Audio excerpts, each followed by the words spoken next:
Video esai kali ini kita akan membahas seorang tokoh filsafat terkenal bernama Arthur Schopenhauer.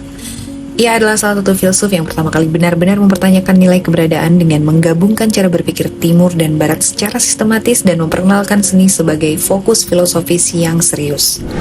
Schopenhauer sering disebut sebagai filsuf paling suram karena pandangan pesimistisnya tentang kehidupan dan kenyataan. Dalam karya-karyanya, ia mengeksplorasi tema-tema seperti penderitaan, kehampaan, dan keinginan tanpa henti yang tidak pernah terpenuhi.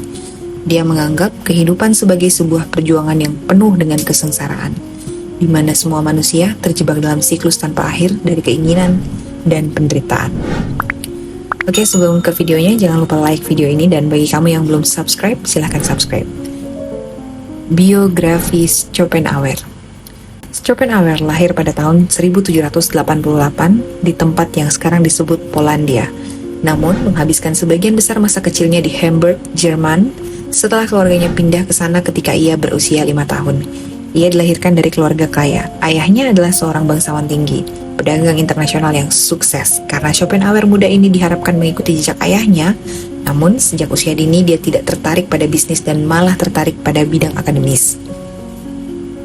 Sejak kecil, ia sering melakukan perjalanan keliling Eropa bersama orang tuanya untuk berbisnis. Baginya, berkarir sebagai pedagang, semakin besar keterpaparan yang akan ia terima terhadap penderitaan dan kemiskinan yang merajalela di dunia, akan menyebabkan dia menjadi semakin tertarik untuk mengejar jalur keilmuan secara intelektual, meneliti hingga kepada intinya.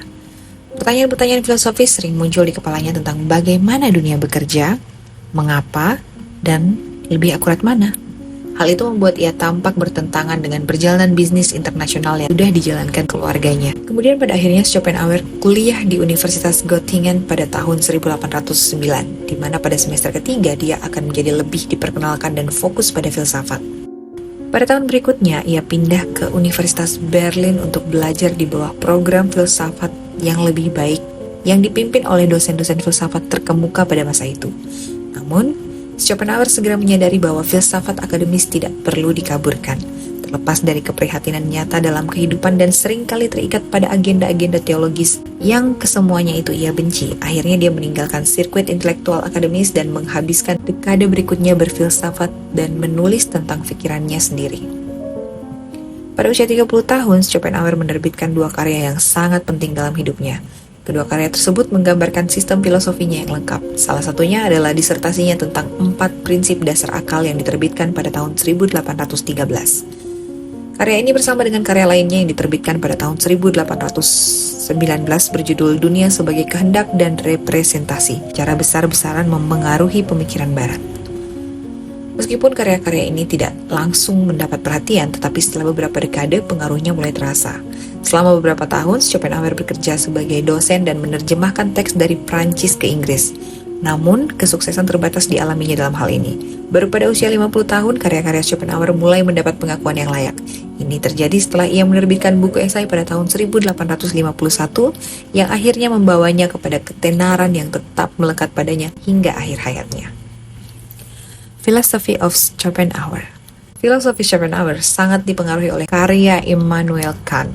Schopenhauer mengembangkan ide idealisme transendental Kant yang menyatakan bahwa dunia yang kita alami hanyalah representasi yang dibentuk oleh pikiran kita. Ini berarti kita tidak dapat memahami sifat sejati objek-objek di luar pengalaman mental kita. Namun, Schopenhauer menyatakan bahwa tidak hanya kita tidak bisa mengetahui atau mengakses berbagai objek di dunia ini karena mereka berada di luar pengalaman sadar kita.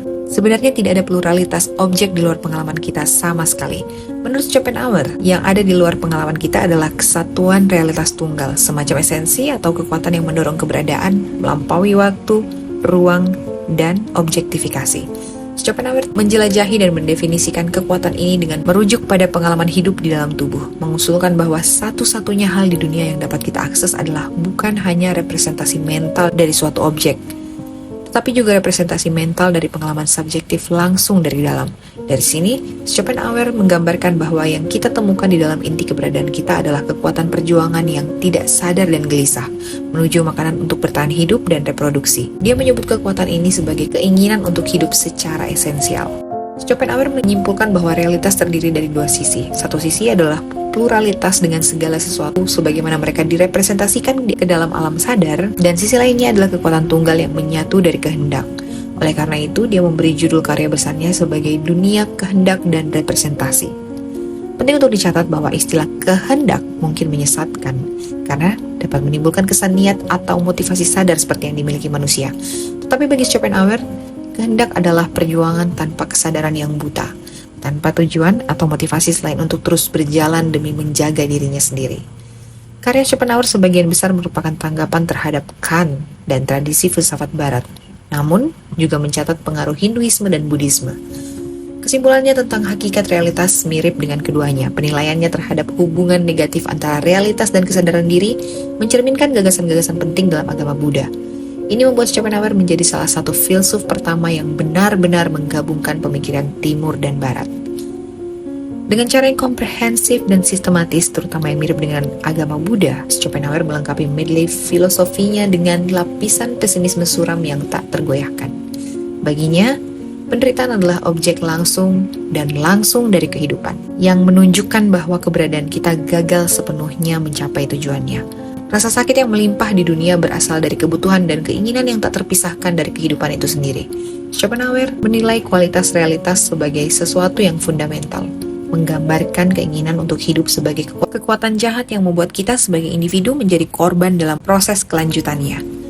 Karena kehendak tidak memiliki tujuan selain kesinambungannya yang abadi, kita terus-menerus terdorong untuk mencari kepuasan, meskipun tidak pernah benar-benar mencapainya.